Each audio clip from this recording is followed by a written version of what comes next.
Student of class 10th STVP online Hindi classes में आपका स्वागत है। बेटा आज हम करेंगे जो अपनी सेकंड पोएम है राम लक्ष्मण परशुराम संवाद, उसका फिफ्थ जो स्टेंजा है, फिफ्थ पद्यांश है, उसकी व्याख्या करेंगे।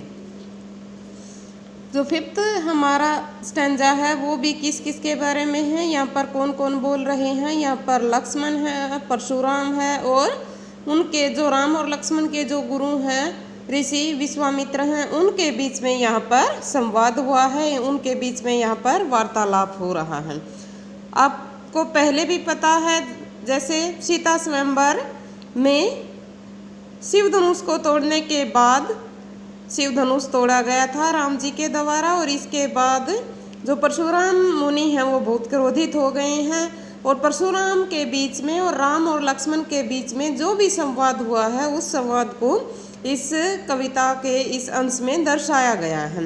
तो प्रस्तुत जो पद्यांश है वो हमारी हिंदी की पाठ्य पुस्तक क्षितिज भाग 2 में संकलित राम लक्ष्मण परशुराम नामक कविता से लिया गया है। इसके जो रचनाकार हैं वो कौन है? तुलसीदास जी हैं। ये तुलसीदास के महाकाव्य रामचरित मानस के जो बालकांड है उससे लिया गया है, और इस अंश में यहाँ पर लक्ष्मण और परशुराम के जो आपसी वार्तालाप है, उनके बीच में जो भी वार्तालाप हुई है, जो संवाद हुआ है, उसके बारे में यहाँ पर तुलसीदास जी ने बताया है।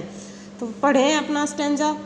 तुम तो कालू हाक जनु लावा, बार बार मोही लागी बुलावा, सुनत लखन के वचन कठोरा, परशु सुधारी धरु कर घोरा।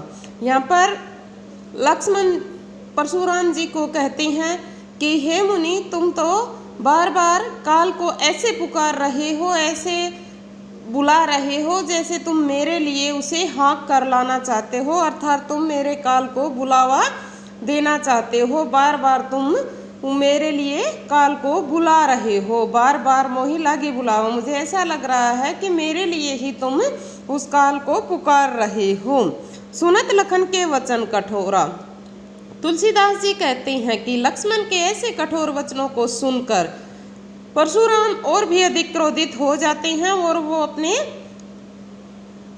परशु सुधारी धरु कर धोरा, और वो अपने फरसे को सुधारते हुए, उसे संभालते हुए लक्ष्मण को की बातों का जवाब देते हैं। अब जनी देहु दोष मोहि लोगु। जो परशुराम जी हैं वो क्या कहते हैं? वो कहते हैं कि अब कोई भी लोग मुझे दोष मत देना।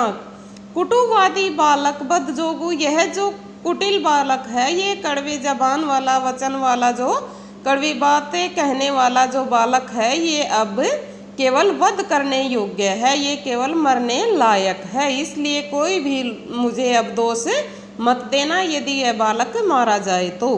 बाल बिलो की बहुत मैं बाचा, मैंने बच्चा समझकर इसे बहुत बार छोड़ दिया है। अब यही मरनिहार भाजा साचा। अब ये स्वयं ही यहाँ पर मरने आ गया है, इसलिए कोई भी मुझे दोष मत देना।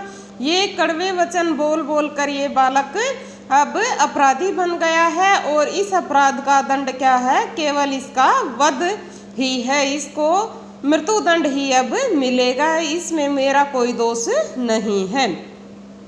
कौशिक कहा छमहि अपराधु, बाल दोष गुनी गिनहि न साधु। अब परशुराम के क्रोध को देखते हुए विश्वामित्र मुनि खड़े हो जाते हैं, और वो कहते हैं, कौशिक कौन है? विश्वामित्र।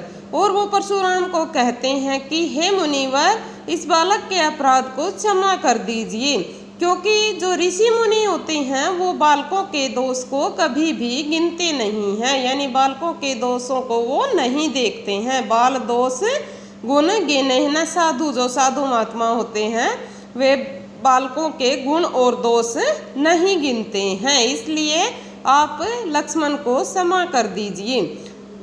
खर कुठार में अकुरन को ही, आगे अपराधी गुरुद्रोही।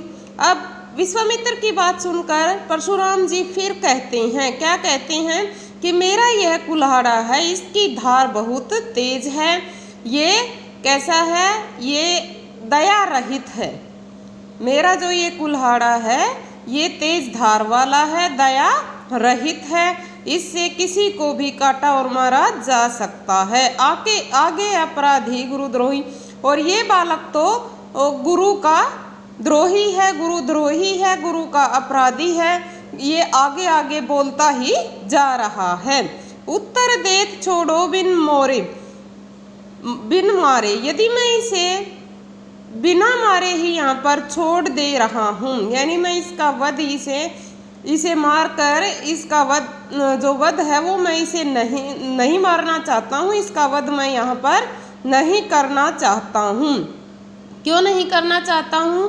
क्योंकि केवल कौशिकशील तुम्हारे, यदि मैं इसे क्षमा कर रहा हूँ, इसे मैं केवल वध करने से चूक रहा हूँ, तो वो केवल हे विश्वामित्र मुनि तुम्हारे तुम्हारी सहनशीलता के कारण ही मैं इसे छोड़ रहा हूँ। तुम्हारे कहने पर, तुम्हारी शालीनता के कारण ही मैं इसे बिना मारे छोड़ रहा हूँ।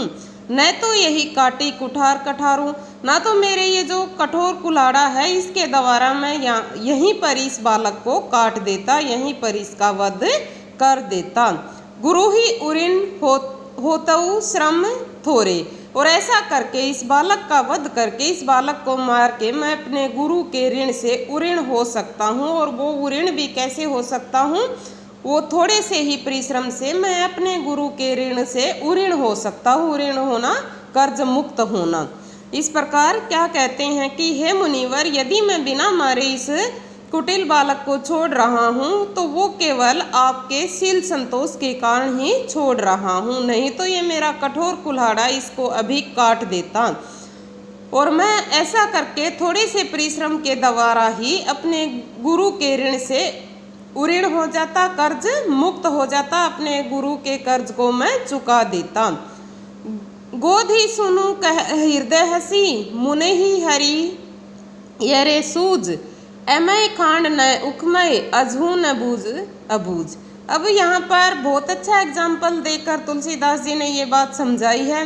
जो विश्वामित्र जी हैं वो मन ही मन हंसने लगते हैं और वो क्या कहते हैं, ये मुनि तो, ये ऋषि तो पागल हो गया है, यह तो पगला गया है, इसे तो चारों तरफ हरा ही हरा दिखाई दे रहा है।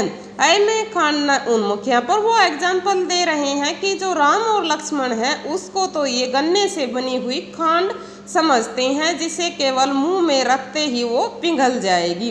ये नहीं जानते हैं कि राम और लक्ष्मण बहुत वीर हैं, वो इन्हें साधारण से योद्धा समझने की भूल कर रहे हैं।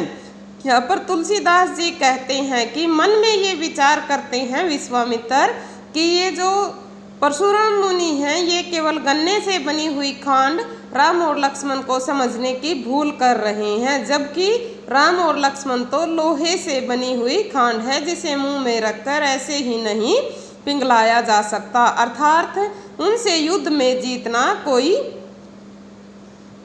ऐसा काम नहीं है कि आसानी से वो पूरा हो सके। यानी दूसरी तरफ जो वीर योद्धा खड़े हैं राम और लक्ष्मण, वो साधारण से मनुष्य नहीं हैं, वो तो बहुत शक्तिशाली हैं, बहुत वीर हैं, उन्हें ऐसे ही युद्ध में नहीं हराया जा सकता है। ये तो इस मुनि का भ्रम है, क्योंकि ये पगला गया है, इसे तो चारों ओर हरा ही हरा नजर आ रहा है।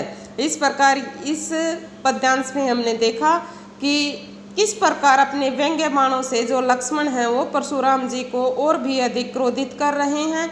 और यहाँ पर परशुराम के क्रोध को शांत करने के लिए विश्वामित्र मुनि आए हैं, उन्होंने परशुराम जी को समझाया है। और अपने मन में मुनि यह भी विचार करते हैं कि ये परशुराम तो राम और लक्ष्मण को साधारण से योद्धा समझ रहे हैं, इसीलिए वो इनसे युद्ध करना चाहते हैं।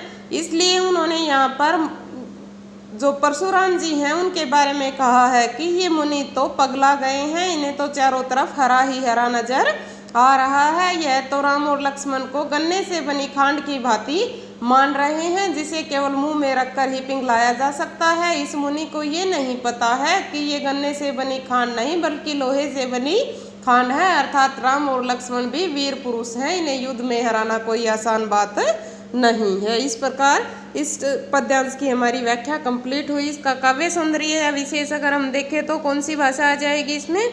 अवधि भाषा का प्रयोग हुआ है।